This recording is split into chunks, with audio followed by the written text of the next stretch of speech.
खरं म्हटलं तर महेश शिंदे हे आता थोडेसे पूर्णपणाने वायबल झालेले आहेत. त्यांना आता कुठलेच आरोप करता येत नसल्यामुळे ते आता अशा प्रकारचे वाह्यात आरोप करण्याचा त्या ठिकाणी आणि लोकांमध्ये गैरसमज पसरवण्याचा प्रयत्न करताय.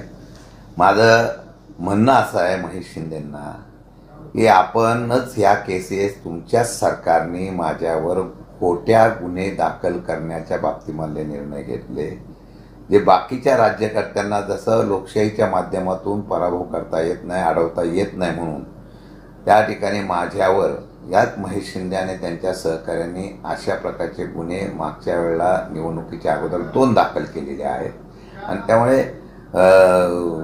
त्यांनी मला सांगायची गरज नाही.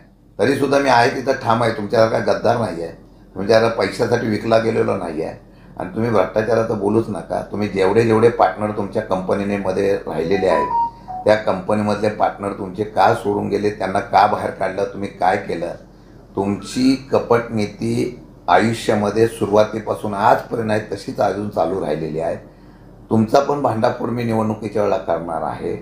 त्यावेळेला तुम्ही कुठं कुठं काय काय उद्योग केलेले आहेत, काय काय कोणाला फसवलेलं आहे, ते सगळं जाता माझ्याकडे आहे. तो योग्य वेळी मी काढणार आहे. तुम्ही नीतिमत्तेची भाषा करू नका. आम्ही नीतिमत्तेवर आहो म्हणून 25-30 वर्ष ह्या राजकारणामध्ये टिकून आहोत.